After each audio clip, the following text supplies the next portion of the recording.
Lucas 22, começa no verso 7. Em nome do Pai, do Filho e do Espírito Santo. Amém. Amém. Nesse dia de São Jerônimo, que então a igreja reconhece como o dia da Sagrada Escritura, o dia da Bíblia, vamos pedir a ele que nos faça homens e mulheres decididos pela palavra, por anunciar a boa nova do Senhor e por ser no mundo o sinal dessa boa nova. O Evangelho de Lucas nos diz o seguinte, Lucas 22, começa no verso 7. Veio o dia dos ázimos, quando devia ser imolada a Páscoa. Jesus então enviou Pedro e João, dizendo: Ide preparar-nos a Páscoa para comermos. Perguntaram-lhe: Onde queres que preparemos? Respondeu-lhes: Logo que entrardes na cidade, encontrareis um homem levando uma bilha de água. Segui-o até a casa que ele entrar. Direi ao dono da casa: O mestre te pergunta onde está a sala em que comerei a Páscoa com os meus discípulos. E ele vos mostrará no andar superior uma grande sala provida de almofadas. Preparai ali. Eles foram, acharam tudo como Jesus dissera e prepararam a Páscoa. Quando chegou a hora, ele pôs-se à mesa com seus apóstolos e disse-lhes: Desejei ardentemente comer esta Páscoa convosco antes de sofrer, pois eu vos digo que já não a comereis até que ela se cumpra no reino de Deus. Então, tomando uma taça, deu graças e disse: Tomai isso e reparti entre vós, pois eu vos digo que doravante não beberei do fruto da videira até que venha o reino de Deus. E tomou um pão, deu graças, partiu e deu-lhes, dizendo: Isto é o meu corpo, que é dado por vós, fazei isto em memória de mim. E depois de comer, fez o mesmo com a taça, dizendo: Esta taça é a taça da nova aliança no meu sangue, que é derramado por vós. Palavra da salvação. Glória a vós, Senhor. Que possamos pedir ao Espírito de Deus que abra os nossos corações e mentes para que possamos ouvir e acolher com generosidade o que o Senhor deseja nos dizer. Pai nosso, que estais nos céus, santificado seja o vosso nome, venha a nós o vosso reino, seja feita a vossa vontade, assim na terra como no céu. O pão nosso de cada dia nos dai hoje, perdoai-nos as nossas ofensas, assim como nós perdoamos a quem nos tem ofendido, e não nos deixeis cair em tentação, mas livrai-nos do mal. Amém. Pai, do Filho e do Espírito Santo. Então vamos lá. Nós estamos tratando aí da oração eucarística e vamos diretamente para esse tema.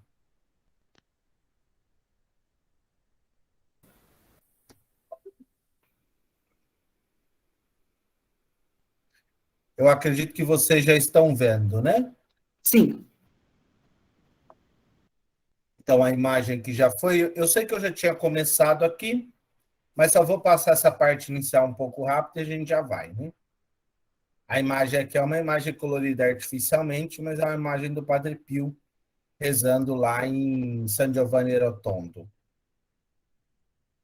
Então, nós vamos tratar hoje das partes da oração eucarística, da anáfora cristã, do cânon ou da oração de ação de graças que é feita durante a missa.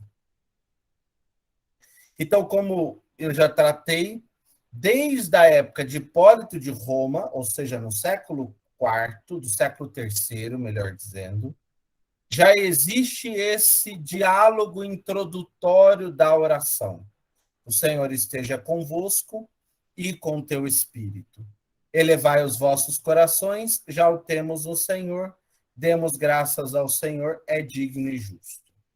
Qual é o problema que vocês encontram aqui? O texto. O nosso texto tem uma tradução diferente. Nós dizemos, o Senhor esteja convosco, e vocês respondem, ele está no meio de nós. Um pequeno adendo só para dizer por que tem essa mudança, né? Isso foi uma conversa minha tomando um café com o padre Bush, que era o pároco lá da Nossa Senhora das Dores. Ele me disse o seguinte, que quando eles começaram a organizar a tradução, ele e Dom Clemente Snar, o padre Bush trabalhava na CNBB exatamente no setor liturgia. E diante dessa tradução, né? Então, como traduzir isso Dominus Vobiscum et cum spiritum tuum? Então, o Senhor esteja convosco e com teu espírito. Mas essa ideia de espírito não é espírito com E maiúsculo. Seria e convosco. E convosco também. Seria mais ou menos isso a resposta. Mas a frase em latim é et cum spiritum tuum, com o teu espírito, ou seja, com a tua alma, com a tua vida. Só que, nesta época, na década de 70, no Brasil, estava tendo um problema que era uma grande expansão do espiritismo kardecista. E na tradução, quando foi pensada com os bispos acharam que existiria uma confusão sobre essa coisa de espírito e com teu espírito e tal. E quando se reuniram com os bispos em Portugal, também os mesmos concordaram que isso poderia dar alguma questão. E sugeriu-se, então, uma outra resposta, mas não se sabia qual a resposta. E ele falou, do jeito que o padre Bush falava, falou, um dia eu rezando na capela, e não sabia qual resposta que seria, nós já estávamos em Fátima, terminando de acertar o que fosse possível, e aí ele disse assim, eu dentro da capela, rezando, e veio na minha cabeça, o Senhor esteja convosco, ele está no meio de nós. Não é a frase que é dita, porque a frase em latim é diferente, mas a resposta é muito bonita. E não deixa de expressar, né? O padre deseja, o Senhor esteja convosco, e a Assembleia responde, ele está conosco. Não só convosco, mas conosco, ou seja, está no meio de nós. Corações ao alto, nosso coração está em Deus, demos graças ao Senhor nosso Deus, é nosso dever e nossa salvação. No Brasil, ao invés de dizer que é digno e justo, ou é bom e justo, foi traduzido por dever e salvação. Mas a melhor tradução é digno e justo. É coisa boa e justa, vai dizer os italianos, né? É coisa boa e justa. Então, mas o que é esse diálogo, esse diálogo introdutório, né? Numa perspectiva pedagógica, como agora vai dar-se início à grande oração de ação de graças, o presidente convoca a Assembleia para unir-se todos nessa ação de graças. Então, esse introito, essa introdução,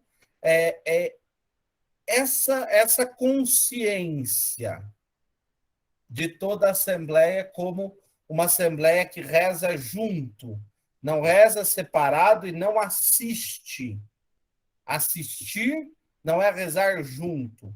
Assistir é ser espectador. Rezar junto é participar. Então, este é o convite. A oração Birkat Hamazon dos judeus já fala já tem um introito, uma introdução muito parecida com essa. Segue o prefácio. O prefácio, ou predicatio, ou proclamatio, é, em nome da Assembleia, o presidente apresenta a Deus um louvor, proclama a Deus um louvor, faz um louvor. Os prefácios, eles podem ser móveis ou fixos. Nós temos um prefácio fixo nas orações eucarísticas oficiais, que é a 4. Aí, fora da 4, existe prefácio fixo na oração eucarística 5, 6A, 6B, 6C, 6D, 9 e 10, 11, 12 e 13. Todas elas têm prefácio próprio. As que não têm prefácio próprio, oração primeira e oração terceira. A terceira é um resumo da primeira, e a oração segunda tem um prefácio móvel. Ela pode se mudar o prefácio conforme o tempo litúrgico. Existia um único prefácio, que era o prefácio da Santíssima Trindade, e foram feitos outros inúmeros prefácios para atender conforme a celebração litúrgica. Por isso que é chamado de uma motivação anamnético-celebrativa. É uma motivação que apresenta o intuito da celebração, especifica o mistério que está sendo rezado. Vamos lá. Na verdade, é justo e necessário. É nosso dever e salvação dar-vos graças sempre e em todo lugar. Senhor Pai Santo, Deus eterno e todo-poderoso. Essa introdução ela é mais ou menos comum. Aí vem a motivação, né? O grande louvor. Com o vosso Filho único e o Espírito Santo, sois um só Deus e um só Senhor. Não uma única pessoa, mas 3 pessoas num só Deus. Tudo o que revelastes e nós cremos, a respeito da vossa glória, atribuímos igualmente ao Filho e ao Espírito Santo. E proclamando que sois Deus, eterno e verdadeiro, adoramos cada uma das 3 pessoas na mesma natureza e igual majestade. Unido à multidão dos anjos e dos santos, nós vos aclamamos cantando, nós os aclamamos jubilosos cantando ou dizendo a uma só voz. Então, vocês perceberam que o prefácio encaixa exatamente naquilo que está sendo rezado. Por isso que, nas missas dominicais, do tempo comum, muito menos, mas dos tempos fortes da igreja, como falamos, Páscoa, Quaresma, Advento, Natal, festas de santos, etc. Tal, o prefácio é bom que seja próprio. É próprio daquilo que está sendo rezado, porque essa grande proclamação que é feita a Deus, que finaliza com a oração do santo, ela encontra ela manifesta o mistério do dia litúrgico. Por isso que muitas vezes as pessoas falam para mim que não entendem nada da missa, e eu fico me perguntando, será que as pessoas se concentram para ouvir ou para entender o que está sendo dito? Claro, eu entendo que se você falar muito rápido, ninguém vai conseguir compreender. Mas se a gente tiver o mínimo de atenção e se esforçar, se esmeirar nessa atenção, é possível em diversos momentos você ir entendendo as partes que compõem essa celebração e o que nós estamos rezando. É uma das melhores coisas. Oração coleta, as leituras, o prefácio da missa, sempre denuncia mais ou menos o que está sendo rezado. Então, o prefácio é essa oração inicial de louvor. Ah, só uma fala. Muitas vezes, algumas pessoas perguntam por que a Assembleia não reza a oração eucarística junto. Então, é importante tomar a consciência de que a Assembleia reza. Ela talvez não reza em voz alta. Nós temos a mania de achar, porque eu não estou falando, eu não estou tomando parte. Então, todos vocês que estão quietinho aí, vocês não estão fazendo parte da aula. Não, vocês fazem parte da aula. E a aula tem um grande sentido porque vocês estão aí. Agora, nem sempre vocês estão falando, porque se todo mundo decidisse falar junto, não sai aula nenhuma. Então, o fato de eu não falar não significa que eu não celebro. O fato de eu não falar significa que eu estou atento e com o meu coração orante. Eu rezo junto.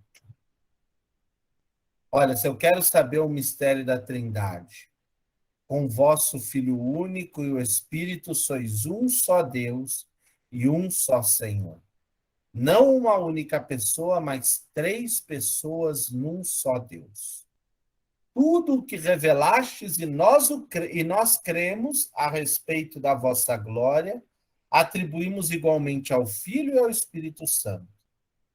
E proclamamos que sois um só Deus, e proclamando que sois o Deus eterno e verdadeiro, adoramos cada uma das três pessoas na mesma natureza e igual dignidade, igual majestade. Ou seja, o prefácio traz a teologia da Trindade. Estando atento, com o ouvido aberto, eu percebo. Por isso que essa história de que a gente reza só uma oração eucarística e tá bom. Não. Ela vai mudando conforme é necessário, o prefácio pede. E o padre ergue as mãos, porque ele está em sinal de oração. Por isso ele está com as mãos abertas. E apresenta a Deus essa prece. A prece toda, né? Acabado o louvor do prefácio, a proclamação do prefácio, nós cantamos o Sanctus, ou Santo. É um texto que não aparece nas orações eucarísticas antigas. Nas anáforas mais antigas não se tem o canto do santo. Até o século IV, possivelmente, né? Nas catequeses de Cirilo de Jerusalém, esse santo já é presente. As catequeses de Cirilo de Jerusalém são textos que ele escreveu no século IV e estes textos foram conservados, eram textos ditos no pós-Páscoa para os catecúmenos. Né? Por que se diz que surgiu em Jerusalém ou Alexandria? Porque Cirilo nasceu em Alexandria e viveu e foi bispo em Jerusalém. Então ali já surge o santo. E toda a Assembleia se reúne de modo especial com a corte celeste. E juntos vão entoar os santos. De onde é tirada o texto? Então, a primeira parte, Santo, Santo, Santo, Isaías 6:3, Javé Sabaó dos exércitos, o Senhor dos exércitos. Toda a terra está cheia de tua glória. E continua Mateus, Hosana ao filho de Davi, bendito que vem em nome do Senhor, hosana nas alturas. A soma destes dois textos vai dar origem ao texto oficial. Santo, Santo, Santo é o Senhor Deus do universo, o céu e a terra estão cheios de vossa glória, hosana nas alturas, bendito que vem em nome do Senhor, hosana nas alturas. É um grande canto de louvor a Deus, que é santo. Então, nesta ação de graças, nós já começamos ela com um grande louvor a este Deus de bondade, e a música, essa proclamação tem o seu ocaso com o canto do santo. Não nos esqueçamos, cantado, por mais que vez ou outra apareça aí aqui ou acolá rezado, mas ele pertence a um grupo das músicas que devem ser cantadas. E que texto eu devo cantar, Padre? Esse texto. Santo, santo, santo, Senhor Deus do universo, o céu e a terra proclamam a vossa glória, hosana nas alturas, bendito que vem em nome do Senhor, hosana nas alturas. Ponto. Santo, santo, santo, dizem todos os anjos, santo, santo, santo, é o Senhor Jesus. Esta música, a Miriam, como ela mesmo disse, a irmã Miriam já se penitenciou por isso. Ela traduziu do espanhol para o português, porque ela achou a música muito bonita. Mas o projeto era ser uma missa de louvor, um canto de louvor e exaltação a Deus que é santo. É claro que ouviu falar de santo e enfiou lá como santo da missa. Não é o texto que a gente canta. Tem até gestos, né? Céus e terras passarão, mas sua palavra não passará. Essa não entra dentro da celebração eucarística. Pode entrar numa procissão de Corpus Christi, pode entrar numa procissão do ressuscitado, num dia de festa bonito, mas não na celebração eucarística. Santo, 1000 vezes santo, 3 vezes santo, santo é o Senhor. E aí canta outra coisa, então precisamos tomar cuidado também, né? Mas existe um conjunto de melodias para o texto oficial muito bem feito, muito bem organizado. Então ele completa aí esse louvor junto com as criaturas celestes. A oração que nós estamos rezando, deixa eu só pegar um missal aqui.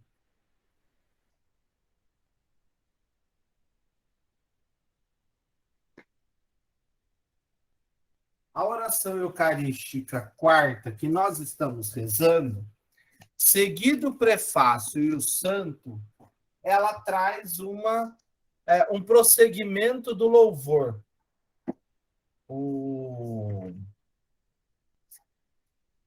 Não vai direto já para a epiclese, mas sim continua um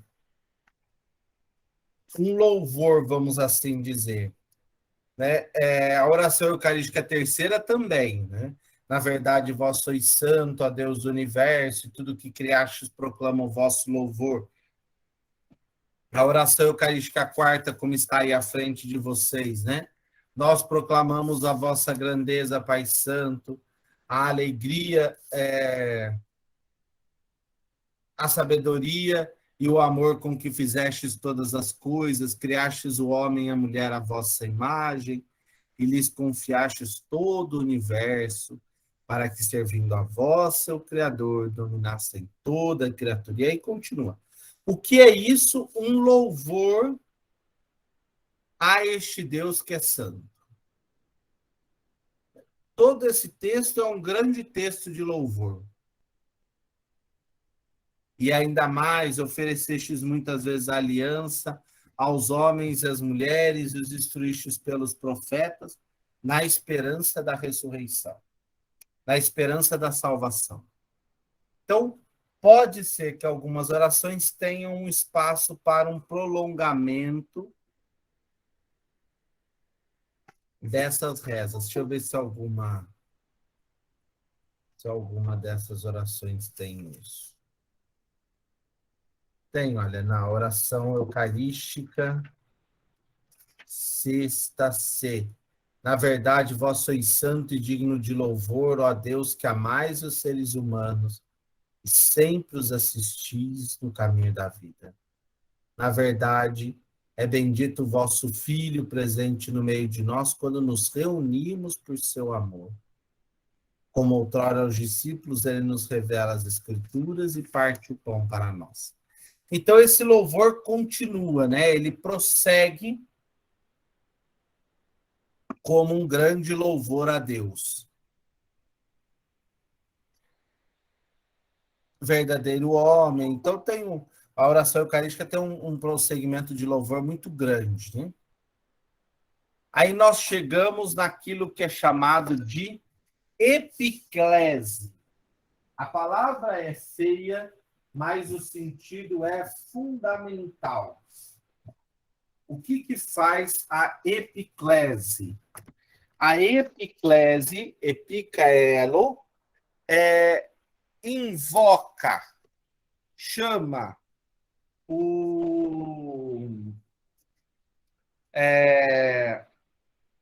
convoca o Espírito. Nas orações judaicas, né, terminava com uma súplica, a oração eucarística, que pede a Deus que venha a força salvadora para celebrarmos, que celebramos, e sobre nós. Então, para que essa força venha.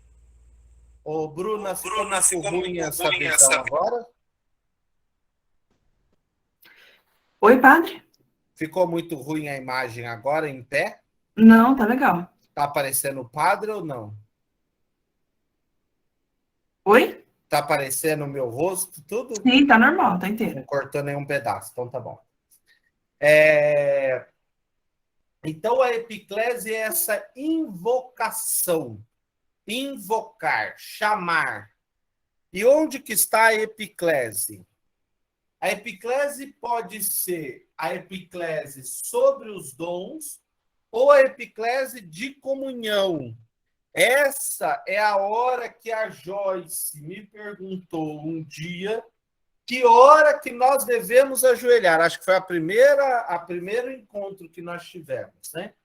Então, é nessa epiclese que o povo fica ali meio temeroso, né? Que hora que toca o sino, não toca o sino.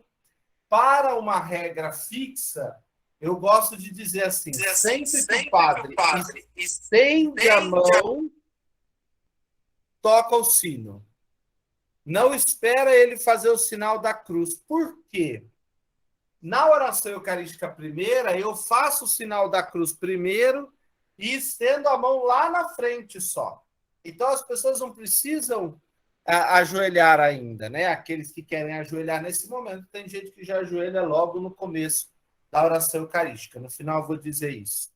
Mas na epiclese, sobre os dons, o padre estende a mão, suplicando que o Espírito, que um dia ungiu essas mãos, venha sobre aquelas oferendas, a fim de que a eficácia da palavra de Cristo comunique a vida.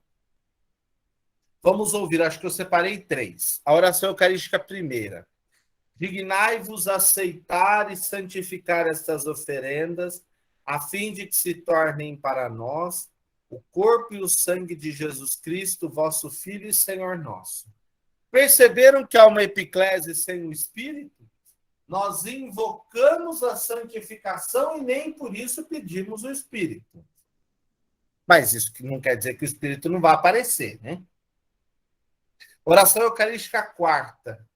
Por isso nós vos pedimos que o mesmo Espírito Santo santifique essas oferendas, a fim de que se tornem o corpo e o sangue de Jesus Cristo, vosso Filho e Senhor nosso, para celebrarmos este grande mistério que ele nos deixou em sinal da eterna aliança. Então, o santificar é esta invocação sobre aquelas oferendas. E uma outra que aí eu coloquei até a rúbrica, né? Para vocês verem aí como aparece para o padre, né? Então ele está lá rezando com as mãos estendidas. Na verdade, oração eucarística segunda. Na verdade, ó Pai, vós sois santo e fonte de toda santidade. Une as mãos e estende sobre as oferendas. Mas você não diz isso, né? Isso você lê com a cabeça e com a boca você fala o resto. Santificai, pois, essas oferendas, derramando sobre elas o vosso Espírito, a fim de que se tornem para nós o corpo e o sangue de Jesus Cristo, vosso Filho e Senhor nosso. Vocês perceberam, então, o padre, quando está rezando, sempre tem esse misto. Palavras em preto e palavras em vermelho. As palavras em preto são as ditas.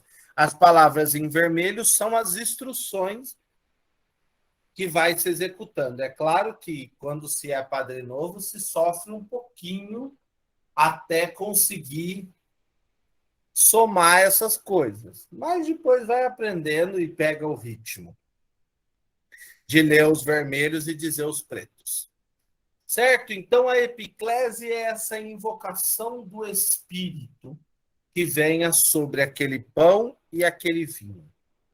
Então, vocês se lembram? O padre já rezou lá no início da apresentação das oferendas, rezou lá, Deus de bondade, que bendito sejais, Senhor Deus do universo, pelo pão que recebemos de vossa bondade, fruto da terra e do trabalho humano que agora vos apresentamos, e para nós se vai tornar o pão da vida.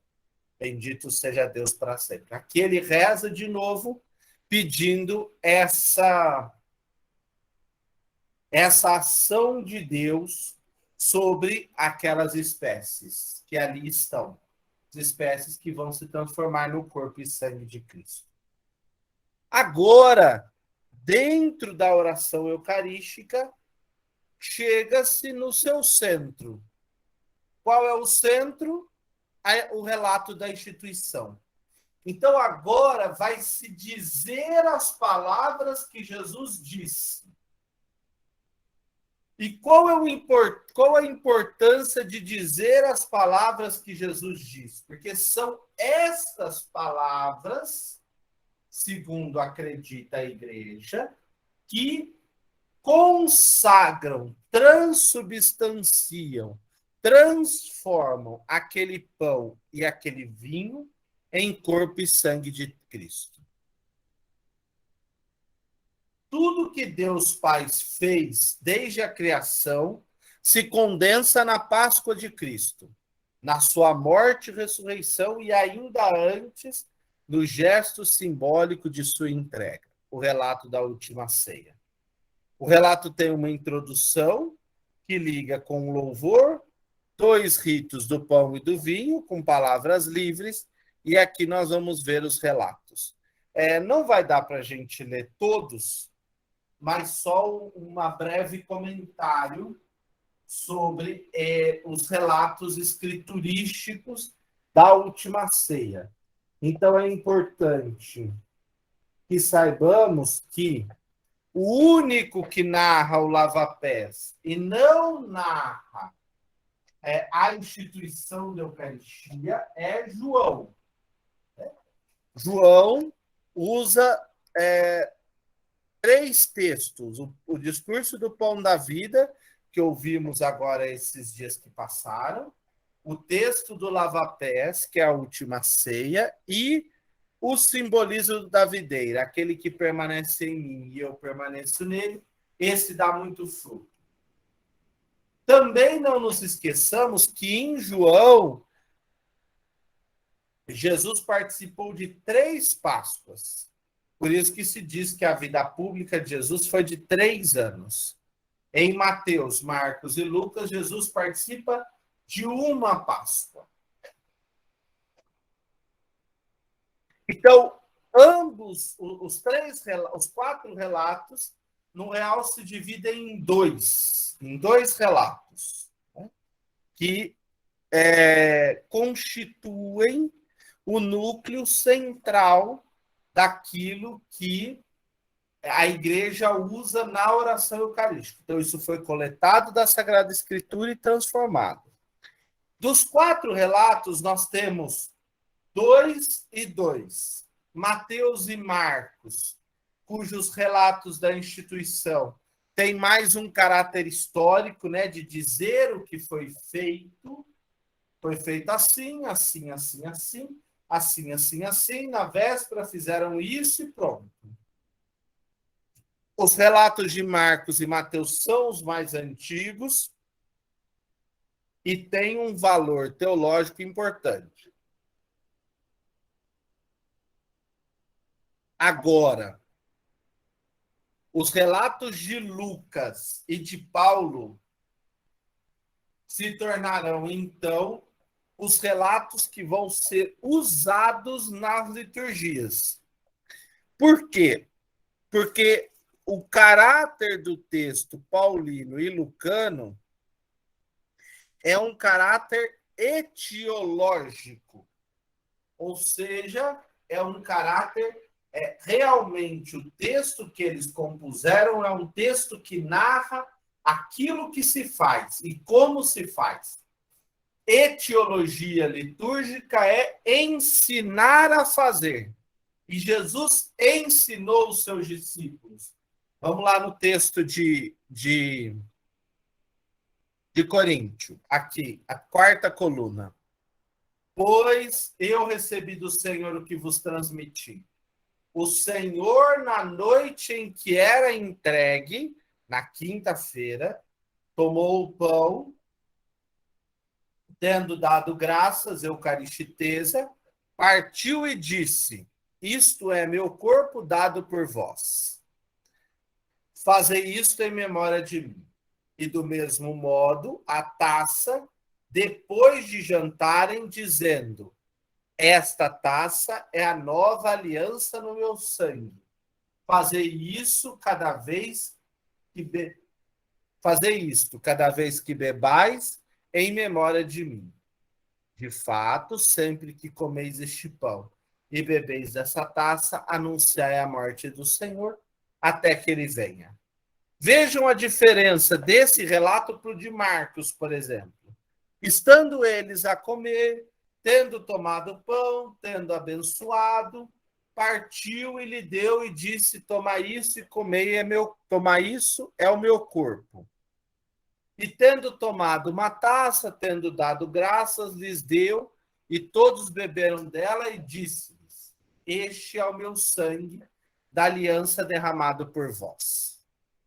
A diferença dos dois textos é: Marcos narra, faz um relatório daquilo que Jesus fez. Paulo mostra como é a celebração disso, como se deve fazer isso. E aqui está a grande diferença. Por isso que é a versão paulina do texto, traduzida e bem correta, que entrará no nosso missal. Então, se aqui nós temos um relato mais antigo no conteúdo e na língua, aqui nós temos um relato mais antigo de uma comunidade que celebra a partir daquilo que o Cristo ensinou. As diferenças que eu queria levantar entre os dois é: Marcos e Mateus vão dizer bênção, eulogesas, né? Ele tomou o pão, estando a comer, Jesus tendo tomado o pão e tendo abençoado. Marcos, tendo tomado o pão, tendo abençoado. Marcos e Mateus vão falar em eulogesas. A bênção pode ser compreendido como sentido de bem dizer e não de abençoar o pão. Já Lucas e Corinto vão falar em dando graças. E tendo a taça na mão, dando graças. O Senhor entregue, tomou o pão e tendo dado graças.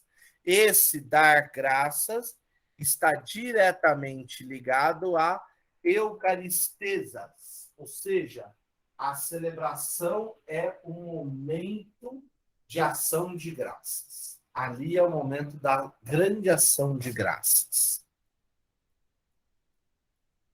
E aí se diz o texto. Então, o texto de hoje que é o único para todas as orações eucarísticas, vai dizer: tomai todos e comei, isto é o meu corpo que será entregue por vós. Mostra a hoxa, abaixa, faz a genuflexão, levanta. Tomai todos e bebei, este é o cálice do meu sangue, o sangue da nova e eterna aliança, que será derramado por vós e por todos, para a remissão dos pecados. Fazei isto em memória de mim. Então, dá para entendermos um pouco que o texto tem a sua base no. Tem a sua base escriturística, mas o texto foi se adaptando aí conforme as melhores traduções. Acabada a oração eucarística, o padre diz: eis o mistério da fé. Ou seja, ele faz uma grande aclamação àquele grande mistério que ali se realiza. E quem se soma em torno de tudo isso? A Assembleia. Por quê? Porque essa Assembleia ela vai aclamar junto com o presidente daquela celebração. E vai dizer: anunciamos, Senhor, a vossa morte e proclamamos a vossa ressurreição. Vinde, Senhor Jesus. Ou vai dizer: todas as vezes que comemos deste pão e bebemos deste cálice, anunciamos, Senhor, a vossa morte, enquanto esperamos a vossa vinda gloriosa. Salvador do mundo, salvai-nos, vós que nos libertastes pela cruz e ressurreição. A última é a menos escatológica. As duas aqui é nítido que é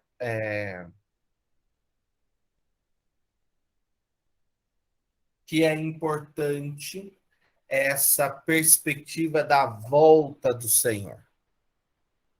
Anunciamos, Senhor, a vossa morte e proclamamos a vossa ressurreição. Vinde. Todas as vezes que comemos deste pão e bebemos deste cálice, anunciamos, Senhor, a vossa morte, enquanto esperamos a vossa vinda. Então, ele comporta essa resposta de fé. Então, a Assembleia aclama. Caso você queira ajoelhar-se,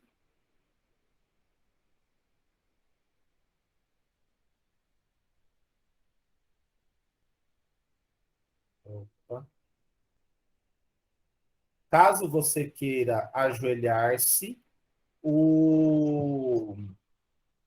você ajoelha na hora que toca o sino, quando estende as mãos sobre as oferendas para a consagração e levanta na hora do mistério da fé. Agora, existem algumas pessoas que seguem uma tradição mais antiga que passava a oração eucarística toda ajoelhado. Eu sou muito de respeitar, desde que não seja uma coisa muito estranha, os gestos que a pessoa já traz por tradição consigo.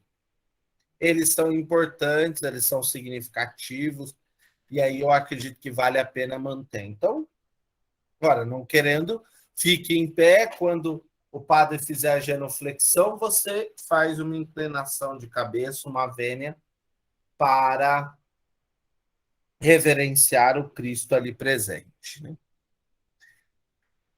Então, essa aclamação é uma aclamação onde a Assembleia toda festeja, né? Aclama esse Senhor, né? A Assembleia canta, ela tem esse sentido pascal, né? A celebração eucarística lembra a Páscoa histórica de Jesus, né? E aqueles que têm medo de morrer, Essas frases são todas elas esperando que o Senhor venha o mais rápido possível. Vinde, Senhor, libertar o seu povo. Então, anunciamos, Senhor, a vossa morte e proclamamos a vossa ressurreição. Vinde, Senhor. Toda vez que comemos esse pão e bebemos esse cálice, anunciamos, Senhor, a vossa morte enquanto esperamos a sua vinda. Salvador do mundo, salvastes vós que nos libertastes pela cruz e ressurreição. Então, a este grande clamor pelo Senhor que venha socorrer o seu povo, que venha em favor do seu povo. Agora vem o que é chamado a oferenda. Logo depois da aclamação memorial, surge a oferenda. Celebrando, pois, a memória da morte e ressurreição do vosso Filho, nós vos oferecemos, ó Pai, o pão da vida e o cálice da salvação, e vos agradecemos porque nos tornastes dignos de estar aqui na vossa presença e vos servir. Então, primeiro faz memória de Cristo, e depois o presidente oferece a Deus essa entrega pascal. A oração eucarística é bem bonita, a terceira é bem bonita, vai dizer assim. Celebrando agora, ó Pai, a memória do vosso Filho, de sua paixão que nos salva, da sua gloriosa ressurreição e da sua ascensão ao céu, e enquanto esperamos a sua nova vinda, nós vos oferecemos em ação de graças este sacrifício de vida e santidade. Então, logo aquele momento, o que se tornou presente sobre o altar, o corpo e o sangue de Cristo, é agora ofertado a Deus. É oferecido como memorial, né? Memorial desse sacrifício que é por toda a humanidade. Depois disso vem a epiclese de comunhão, ou a epiclese sobre a comunidade. Falamos da epiclese sobre os dons, agora a epiclese sobre a comunidade. Vai dizer a oração eucarística terceira, que eu acho a mais bonita.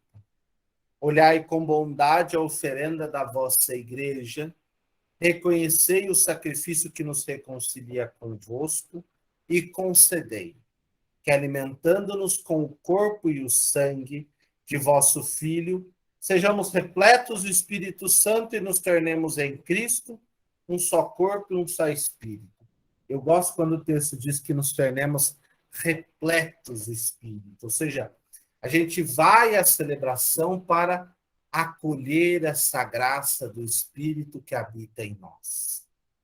Não é simplesmente porque acontece um sinal ou alguma coisa é que o Espírito age na vida da sua igreja, mas esse Espírito faz-se presente. Ele vem em socorro dessa assembleia celebrante para que ela possa acolher essa graça que vem de Deus. Depois nós entramos nas intercessões. Como prolongamento do louvor e do memorial pascal. Então, agora, as orações que seguem a epiclese de comunhão, elas vão refletir algumas intercessões próprias ali, ou da oração eucarística ou da comunidade, né? Então, não é a prece, mas pode-se elaborar um trecho específico sobre um santo, sobre alguma outra coisa. Então, como prolongamento do louvor e do memorial, como fruto da atuação do Espírito sobre nossa Eucaristia e sobre a comunidade.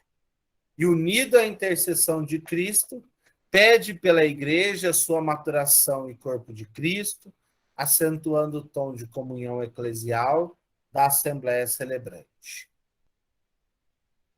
Então, exemplos de intercessão. E agora, ó Pai, lembrai-vos de todos pelos quais vos oferecemos este sacrifício. O vosso servo, o Papa Francisco, o nosso bispo João Inácio, os bispos do mundo inteiro, os presbíteros e todos os ministros, os fiéis que em torno deste altar vos oferecem este sacrifício que vos pertence, e todos aqueles que vos procuram de coração sincero. Lembrai-vos dos que morreram e de todos vós, filhos e filhas. Uma das primeiras intercessões é uma intercessão pela igreja. A igreja ali reunida.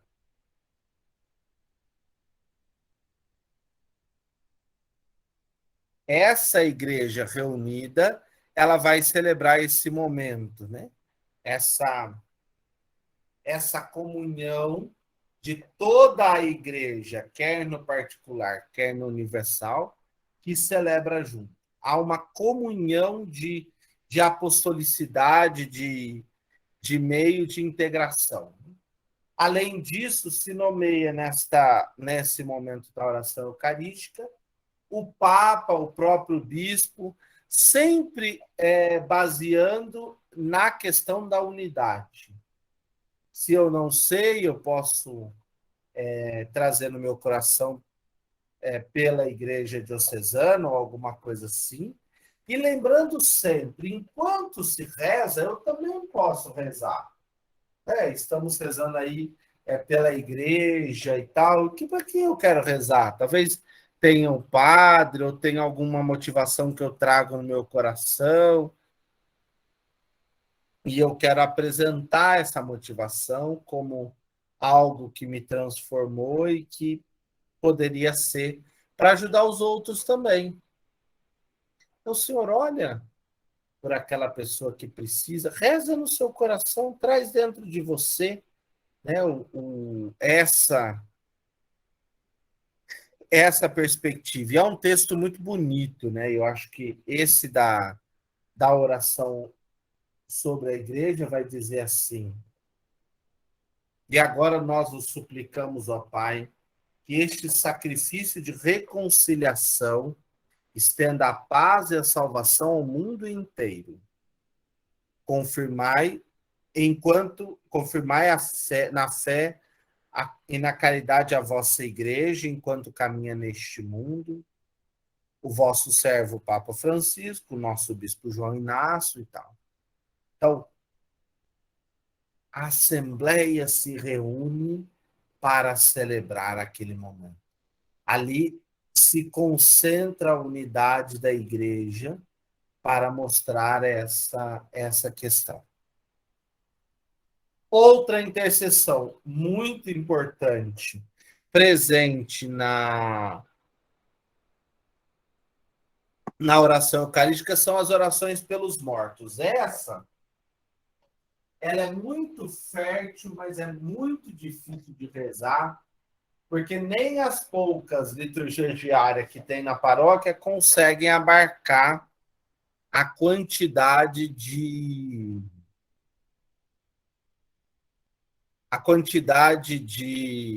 orações que deveriam ser feitas ali. E a qualidade que se tem nessas orações, os diversos missais que existem aí pelo mundo, sobre a questão da igreja rezando pelos mortos. Né? É muito comum isso. Mas qual que é o problema? O problema é que nas liturgias diárias se tem a oração mais resumida, e aí não aparecem essas opções. Né? Vamos olhar ali, ó. Acolhei com bondade no vosso reino. Oração terceira. Os nossos irmãos e irmãs que partiram desta vida e todos os que morreram na vossa amizade, unidos a eles, esperamos também nós saciar-nos eternamente da vossa glória. Então, agora nós nos reunimos para rezar pelos nossos que se foram. E aqui há uma outra opção. Se não deu para dizer todas as intenções que estão no começo, aqui você pode trazer os seus que já estão no reino dos céus. Rezo pela mãe, pelo pai, por esse, ou por aquele outro, por um amigo que não está bem. e eu coloco ele diante do Senhor.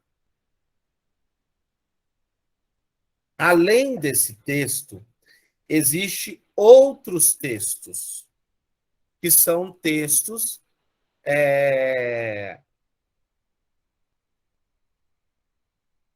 que usam uma outra parte para falar dos defuntos. São os textos usados, vocês estão vendo aqui, ó, na missa pelos fiéis defuntos, ou seja,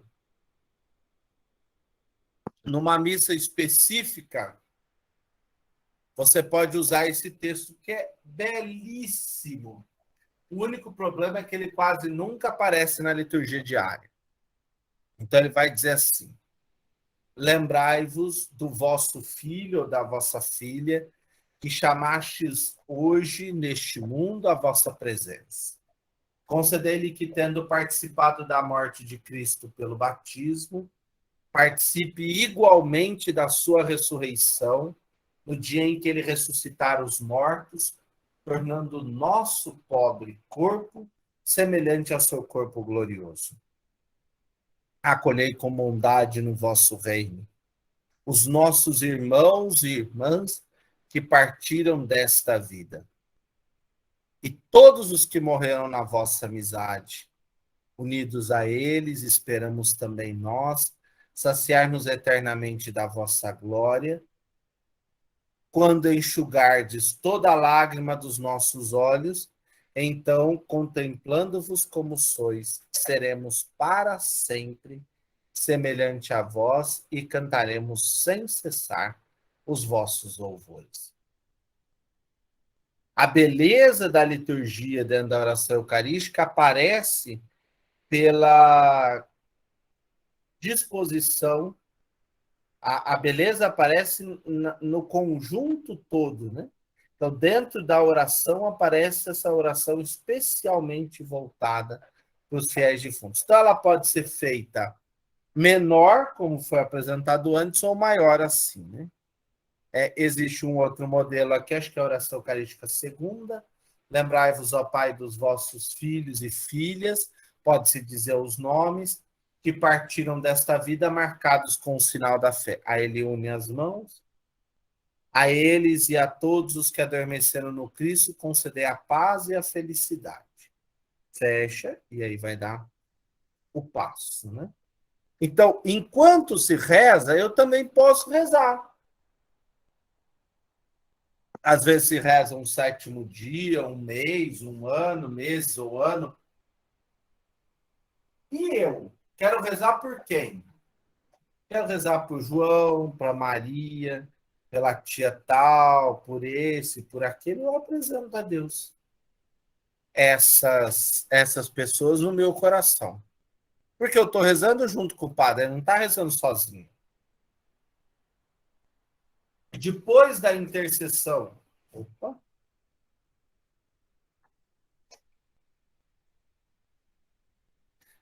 vocês vão aguardar um minutinho, eu deixo só o amém faltando.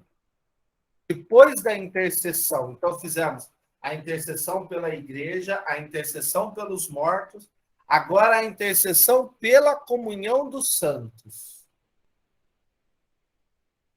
Pedimos a Deus que se lembre da vida e dos méritos dos santos e para que eles também possam ser comunicados a nós, né? Vai dizer o texto, não está aqui? Vamos pegar um texto sobre os santos.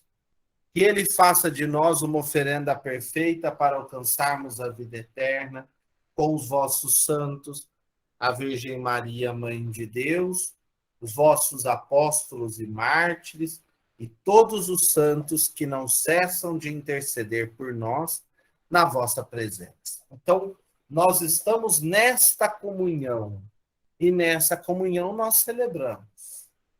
Nós tornamos aí presentes, tornamos esse memorial, um memorial onde os fiéis se envolvem nele.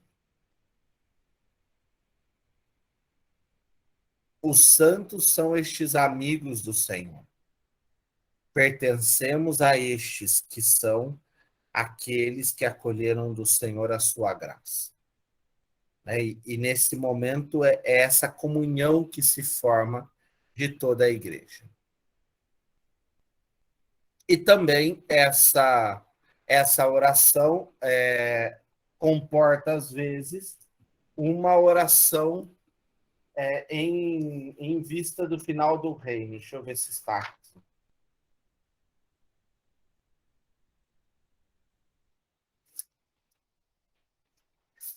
Vou pegar um modelo aqui. Aqui, ó, oração. Ah, não, isso aqui é a terceira. Quarta, vamos ver se a quarta traz isso.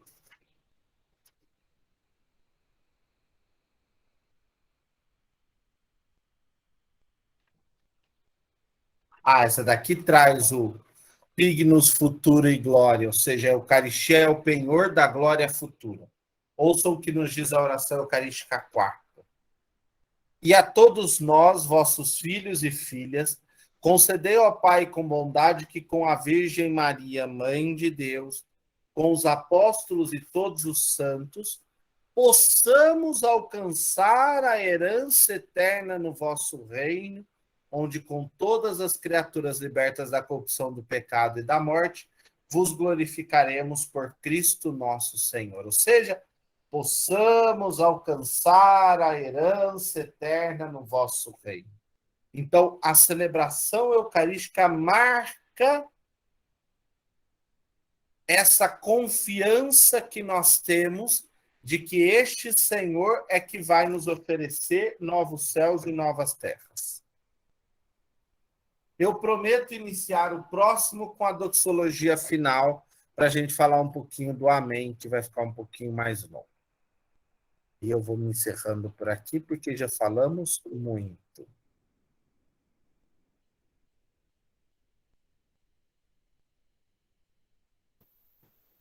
Eu não fiz todos os gestos da consagração, mas se vocês tiverem aí alguma pergunta, alguma dúvida, fiquem à vontade e a gente se acerta. Fale, Bruna. Vamos começar hoje. A Selma, que levantou a mão, pode habilitar o microfone. Selma, o Afonso. É o Afonso. O padre, assim, quando a gente começa a oração de intercessão, eu acho que não sei se é o primeiro ou o segundo slide que o senhor colocou, tem um momento lá que a gente pede intercessão, né, pela igreja, pelo Papa, pelo Bispo, e quando a gente vai chegando no nosso momento lá, a gente fala do sacrifício. Esse sacrifício, que sacrifício que é? Porque eu não posso entender como eu estar indo à missa como um sacrifício. Então, para mim, não é. Então, qual que é aquele sacrifício que está ali? Deixa eu ver aonde está isso. E agora, Pai, lembrar de todos os que vos oferecemos este sacrifício. O vosso povo, o vosso servo, o Papa Francisco, é esse sacrifício que você fala? Não, um pouco mais para frente. Os bispos fiéis que em torno deste altar vos oferecem este sacrifício. Esse sacrifício aí, é esse aí. É o mesmo do de cima, é o sacrifício de Cristo que se realiza ali. Só que quem está fazendo memória desse sacrifício? Nós. Não vou falar que existia, porque existe, ele está vivo, por mais que esteja de cadeira de roda. Padre Canoas, Padre Brasilino Canoas, ele dizia que Jesus é o pregador mais fajuto que já teve, porque ele anunciou a salvação, ele salvou todo mundo, mas ele não conseguiu levar isso à frente. O que ele fez? Ele entregou para nós. Nós somos que levamos o projeto de Cristo à frente. Eu lembro o dia que ele disse isso, não foi numa formação, não sei, eu era leigo ainda, e é interessante porque é exatamente isso. Quem que celebra a Eucaristia, que é o grande penhor da nossa salvação? Somos nós. Somos nós que nos reunimos ali. Deus precisa que se celebre a Eucaristia? Claro que não, eles já estão em comunhão. Mas quando nós celebramos, nós apresentamos esse grande louvor a Deus. Por isso que se fala em sacrifício, porque realmente é um sacrifício. O Cristo morreu na cruz. Sua paixão, morte e ressurreição é que marca o memorial da salvação e a Páscoa do Senhor. Não sei se eu respondi, mas acredito que sim. Não, sim, grato. Cris? Não sei se a minha pergunta está perto do Afonso. Tá baixinho, Cris. Tá baixinho? Ah, tá aqui. Tá melhor? Tá. Tava longe do microfone. Eu não sei se a minha pergunta vai esclarecer, ajudar a esclarecer o Afonso, ou se eu estou me confundindo. Porque eu estou vendo aqui na Bíblia, na Vigília Pascal, do segundo domingo da Páscoa, fala que tem uma parte da oração que fala assim que recebeu a Pai esta oferenda, como recebeste a oferência de Abel, o sacrifício de Abraão e os dons de Melquisedeque. Né? Esse sacrifício se reporta a esses sacrifícios do antigo, lá do Êxodo, que eles faziam, que depois se transforma no sacrifício de Jesus Cristo. Tem mais ou menos alguma coisa a ver? Então, mas aí este sacrifício que está lá é o sacrifício antigo. Sim. Esse outro é o sacrifício de Cristo.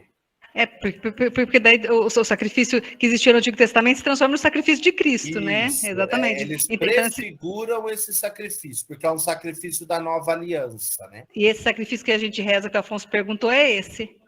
É o sacrifício de Cristo. Ah, então tá bom. Agora, aí surge...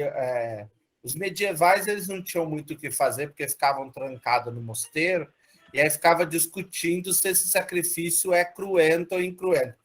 Eu falo porque isso me gasta 3 aulas de Eucaristia só para falar sobre esse assunto, se o sacrifício é cruento ou incruento. Por quê? O que é cruento? Significaria que Jesus morre de novo em toda a missa. Ele é crucificado de novo, ele morre de novo. Então, existiu um grupo, principalmente os alemães, que vão dizer que Jesus realmente morre de novo em cada missa. Por isso que, às vezes, vocês veem, o padre está rezando, aí tem aquele Jesus todo ensanguentado, abraçado no padre, assim, rezando. Os franceses vão dizer que não existe isso, que o sacrifício é incruento. Aí quem vai salvar isso é o Concílio de Trento, baseado em São Tomás de Aquino. O sacrifício ele é incruento, porque ele é memorial. Eu trago presente, eu vivencio. E quando a gente fala em memória, a melhor coisa para fazer de memória é você lembrar de alguém que faleceu e que você gostava muito. Não lembre de alguém que você não gostava, porque senão você vai falar que é sacrifício. Lembre de alguém que você gostava muito. E aí você traz à sua memória aquela pessoa, um evento. Aquele evento parece que te inunda, assim. Aquele dia que eu brinquei, que eu sentei com meu pai, conversei, nós jantamos juntos. Poxa, aquilo ali torna presente, né?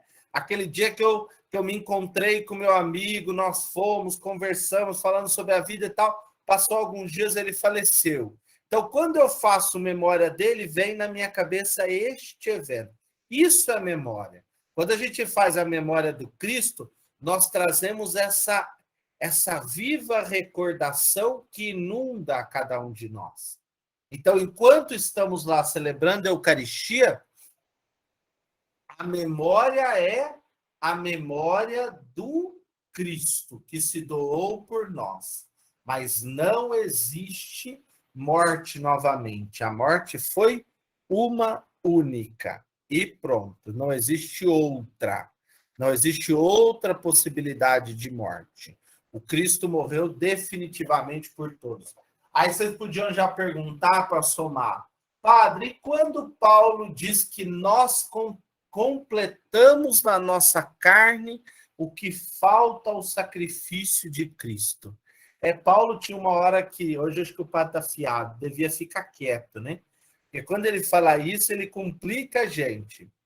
Mas há uma interpretação muito bonita que, se não me engano, eu não sei se é do Bento ou se é do Francisco, que diz: cada um de nós nos unimos tão intimamente ao Cristo que nós somos continuação do seu mistério no mundo, e as nossas vidas, com tudo que ela é vivida, não é só com sofrimento.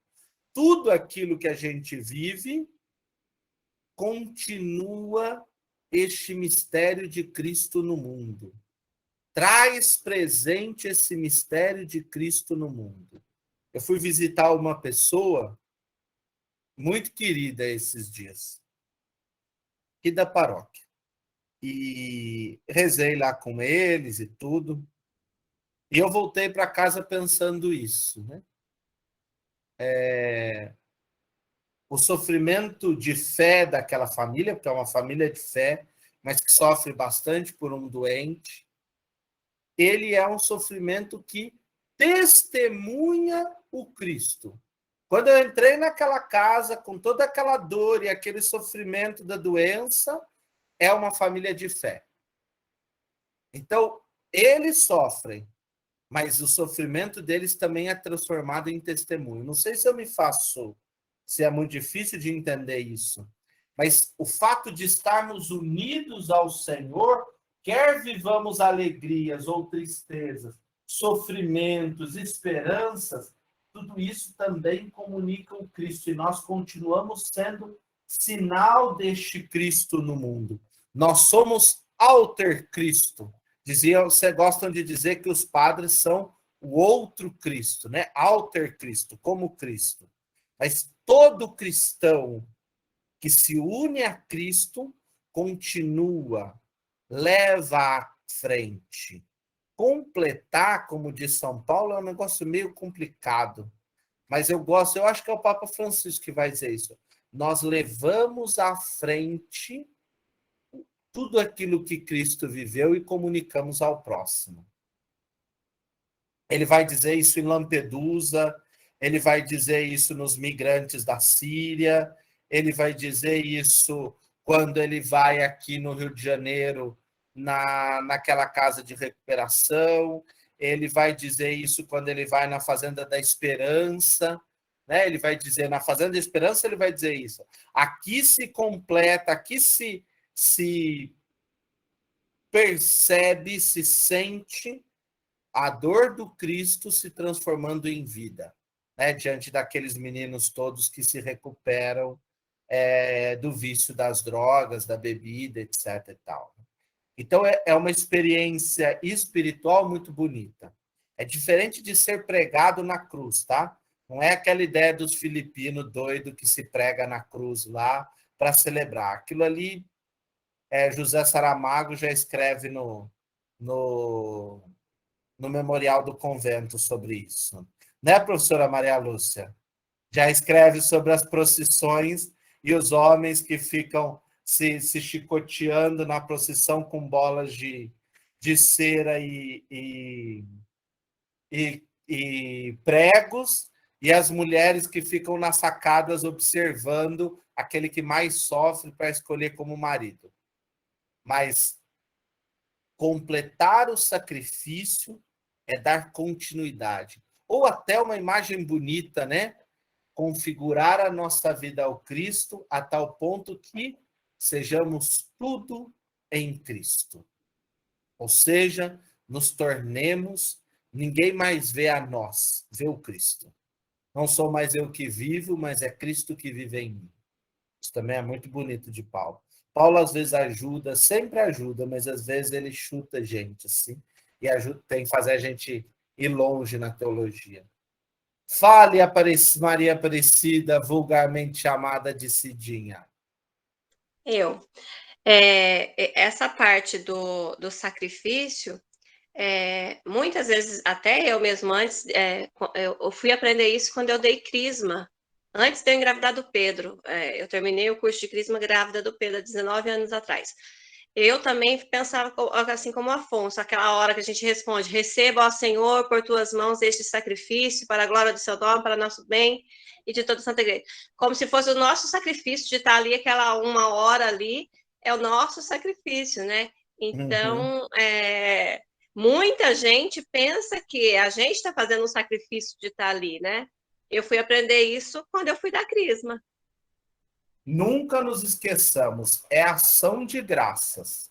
Ação de graças não pode ser sacrifício.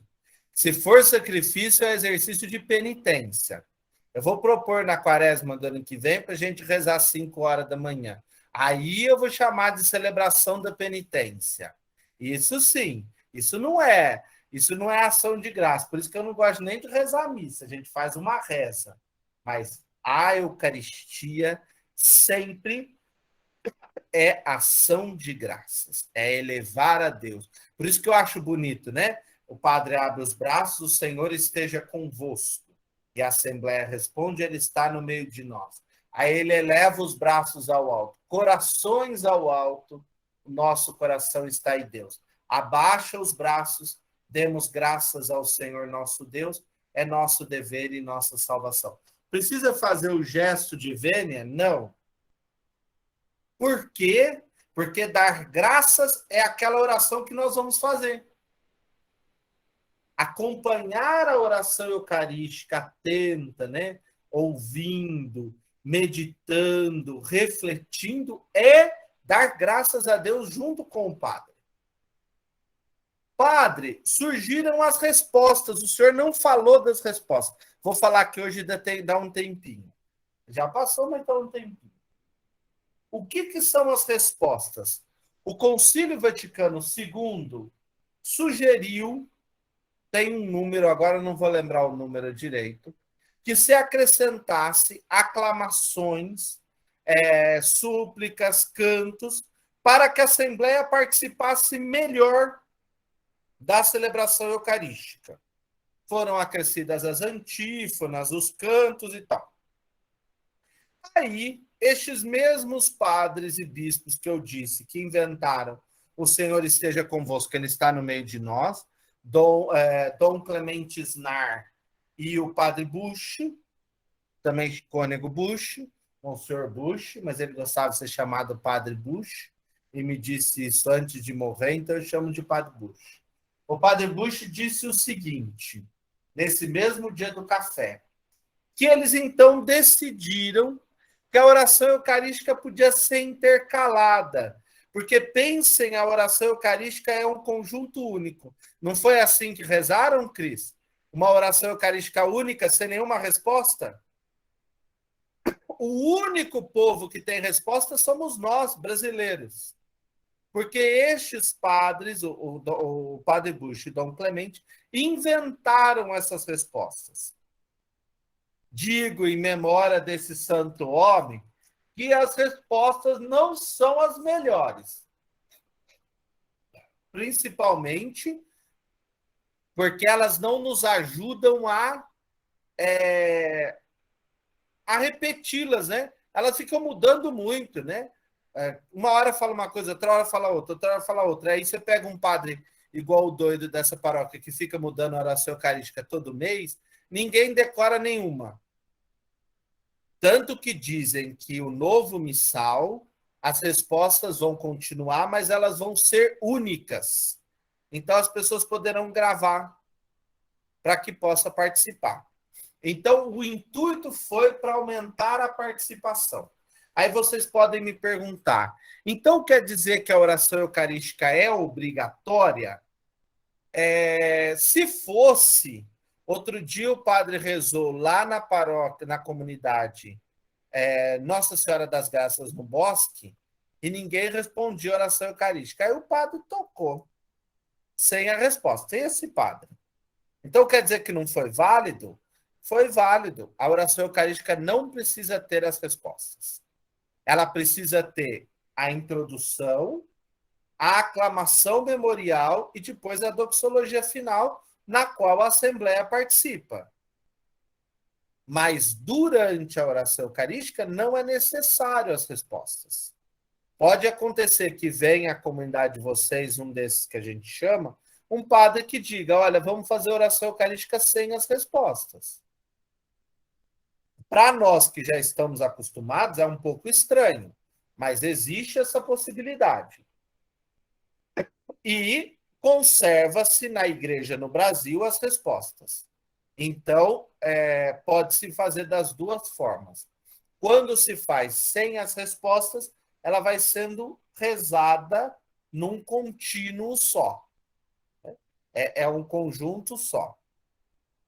E aí já acrescento uma outra coisa sobre as respostas. Acrescentou as respostas e passamos a cantar as respostas, né? Abençoai nossa oferenda, ó Senhor. Bem, o povo passou a cantar as respostas da oração eucarística, mas não canta a resposta da aclamação memorial. O padre diz, eis o mistério da fé. E cadê a canto? Não, mas aí a gente não sabe cantar. As outras cantam tudo. Mas este é importante cantar, porque esta música é para ser cantada. É a mesma coisa do refrão do Salmo, né? Deve ser cantado. Se eu não consigo cantar o Salmo, não tem problema. Mas o refrão deve ser cantado. Então, a aclamação memorial deve ser cantada e as respostas podem ser lidas. É claro que fica muito estranho quando, dentro de uma assembleia litúrgica, quem responde é só uma pessoa. Então, nós precisamos criar mecanismos para que as outras pessoas respondam. Né? E precisamos dar um jeito para isso. Com o fim da pandemia, ou com o melhorar dela, esperamos em Deus isso para o ano que vem, talvez agora no fim do ano a gente já faça isso. O bom é se ter um folheto de canto para um período, 4, 5 domingos, e colocar ali as respostas da oração eucarística. A gente fazia isso, a Lúcia está aí, eu estou vendo ela bem aqui na minha frente, a gente fazia isso lá no Matão. Colocava só as respostas e as pessoas iam seguindo. Para que as pessoas também respondam, né? Porque é estranho, tem uma resposta e só uma pessoa responde. Aí não tem participação, né? É muito ruim rezar sozinho, né? Se Nossa. é para responder, senão fica o diálogo entre o padre e o comentarista, igual é entre o padre e o coroinha antes.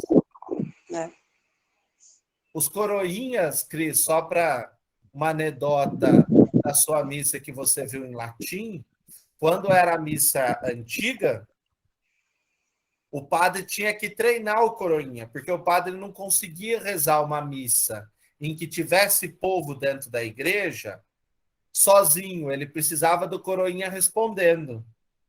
E eu lembro do meu pai dizendo, como coroinha, que ele não sabia. Ou às vezes ele respondia lá em casa, ele começava a falar. Ele não sabia o que ele dizia, mas ele sabia que o padre dizia isso, isso, isso, e ele dizia isso, isso, isso. Então, falava Dominus obiscum, et cum spiritum tuum. E aí você ia respondendo as orações para que o padre pudesse fazer as outras partes. Mas, normalmente, ninguém nem sabia o que acontecia por ali. Mais alguma pergunta, Bruna? Tem mais uma aqui do Mário. É correto afirmar que no Santo, Santo, Santo está se fazendo uma transição do louvor ao Pai para o louvor ao Filho? Não, toda a celebração eucarística é um grande louvor ao Pai por Jesus na unidade do Espírito. E a ação de graças, a oração eucarística, é uma ação de graças ao Pai.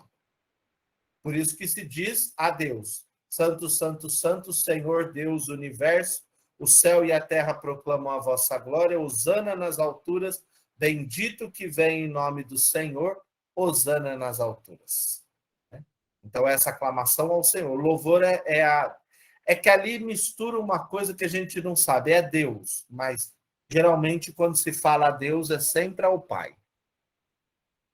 Por isso que a gente fala que a gente não reza para o Pai, mas todas as missas normalmente são um louvor a Deus Pai. São invocações a Deus. Semana que vem nós entramos, então, na doxologia final, porque eu queria falar um pouquinho sobre o amém, né? Esse amém é bastante importante, por isso que passou-se a ser cantado. No Brasil não se cantava, eu me lembro que eu era criança quando começou a cantar esse amém, e passamos para os ritos de comunhão. Aí eu acredito que a gente até consegue passar todos eles na próxima. Porque tem muitos ali que são bem curiosos, então, e eu fico falando muito e pensando muito, então a coisa não rende, mas vai dar para a gente chegar até o fim da missa. Certo, meu povo? Então vamos pedir a benção de Deus. O Senhor esteja convosco. Por intercessão de São Jerônimo e da Virgem Santíssima, desça sobre cada um de vós e permaneça a bênção do Deus Todo-Poderoso, Pai, Filho e Espírito Santo. Amém. Não esqueçam que amanhã é dia da Terezinha. Rezem para que ela olhe por nós e que nós possamos caminhar com fé e esperança nesse caminho do Senhor. Que venha uma rosa para trazer paz a esse nosso mundo. Fique com Deus. Deus abençoe e guarde a cada um. Amém.